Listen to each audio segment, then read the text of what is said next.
Hello everybody, it's Christy from Christy's Beautiful Life and welcome back to 30 Days of Sketches 5. We were on to day number 9 and today I wanted to do something a little bit different with you today and show you the different ways you can work with a sketch, especially when it's as basic as this one, meaning you have very certain elements you can place and make it work for you. So the first thing I want to talk to you about is how just the basic of the design it could be.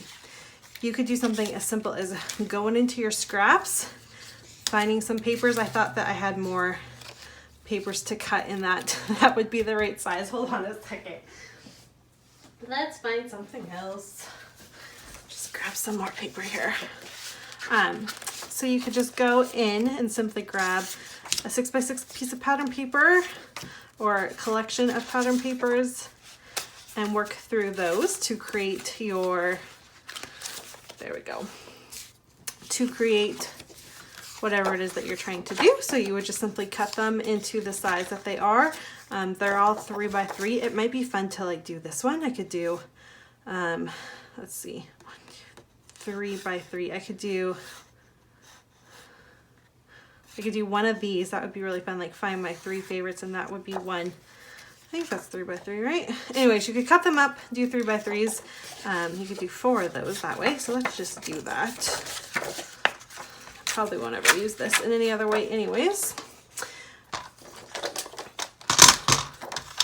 So the first way is just to do it basic, where you are, and I don't mean basic in a bad way whatsoever, but if you are a fast scrapbooker, you don't like to do a bunch of that stuff, you just want things to be done, this might be a really good way for you to go ahead and scrap like that. So you would take your papers and decide where you want them. I think it's supposed to be something like that, and then you would have your photos. I just happened to grab some random photos here, so I'm not sure that these are the ones we'd use, but it's what I have.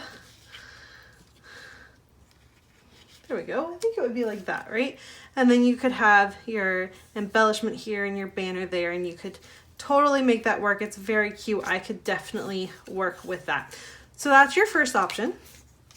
Another option, if you wanted to just elevate this type of idea, and if you're comfortable with it, would simply be stitching. So you would go ahead and take your paper piercer and then pierce around the edge of wherever it is. I probably would highlight the photos.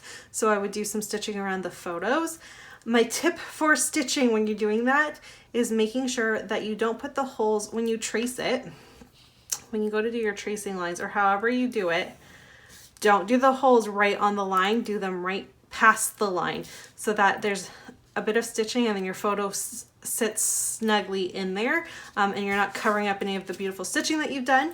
I've learned from experience that if you don't, that's what happens. So that's one idea. Another idea you could do is if you've got it, you could simply cut out, like again, you would kind of trace the 3x3 square, either take a scissors or an X-Acto knife and cut that so that you've made a window. You could do a shaker pocket with some sequins. That would look really cool. You could use that and just make a little sequence pocket in one of them. That if you like to use up stickers and you've got a bunch laying around and you're not sure how to use them, I would highly recommend to do that, because you could just layer in, like I could layer all of these stickers in one little thing and it would look like a really cool collage in one of the squares as like a peekaboo window. So you could definitely do it that way. Lots of different ways to go ahead and do it.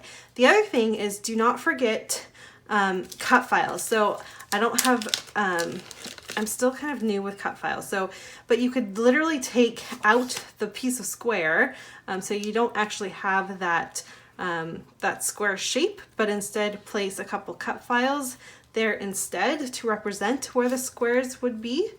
That would be a really fun way to go ahead and document a square too. Something kind of like that. That would be really neat. That would be fun to see. And then if you are into coloring or whatever, you could do some watercolors there and and go from there. So lots of different things that you can do. Don't get stuck in a sketch thinking you have to do it exactly the way it is. Also, don't get stuck with the fact that the photos said that they need to be here, here, and here.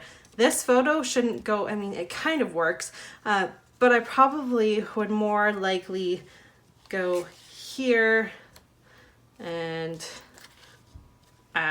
maybe here. Like, I play around with your photos, like I could do that. Or you could just simply move it if you wanted, like that. So don't get stuck with where the photos say that they need to be is where you need to put them. You can put them anywhere that's going to work for you in the orientation of your photos. You can also, squares are easy because it's really only going to be one way, but you can rotate the design so that it was like this. That would work. That actually works really well with the design and the orientation of my photos.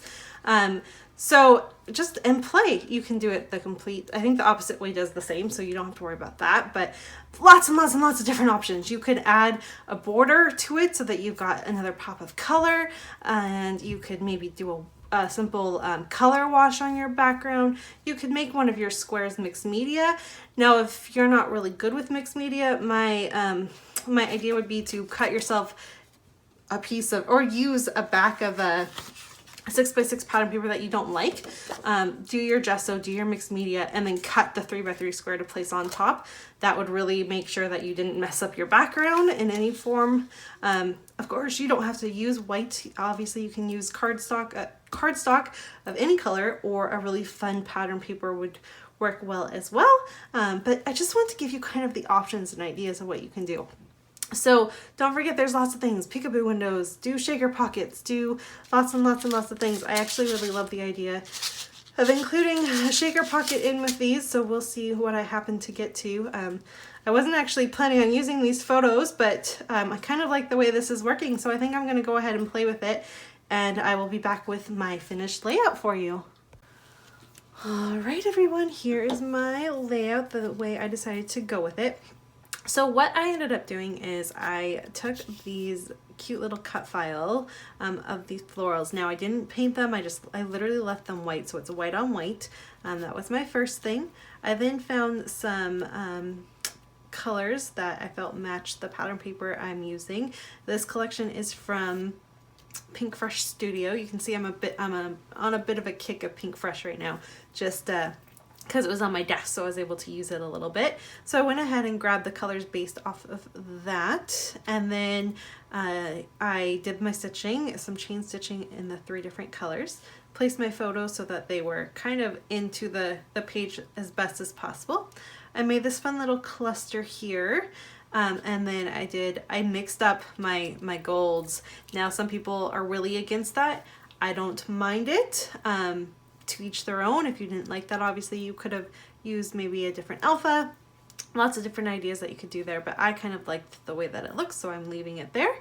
And I also have this little, I've had it forever. It was part of a 12x12 piece of paper, and I simply just fussy cut out the little banner and then cut it to make it kind of like an actual banner down the way there to fill up the middle of it, because what I wanted to do, but I didn't really like the way that it looked, was to use the middle of the pattern paper in the center here, but with this cluster it wasn't working no matter what I did. And then of course I had stitched the blue right there, so I couldn't use that side because it was too close to the blue. So I decided to do that instead. My journaling will go right here, and I'm pretty happy with the way it turned out. I also happen to have just on my desk this sticker sheet from, I think it's a Flourish collection from Maggie Holmes, and so I split the big floral here and added a couple stickers, and yeah, I'm really pleased with how this turned out.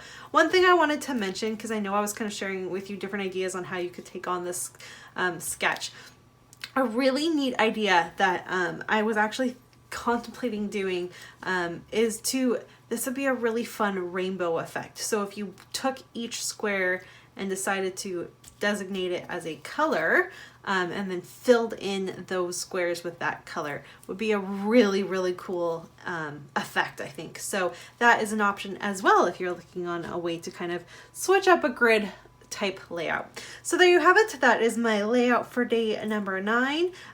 Please make sure you head on over, go check out Daisy and Moira and Crystal and Shannon and Jen over on Instagram, and I'll see everyone tomorrow with day number 10.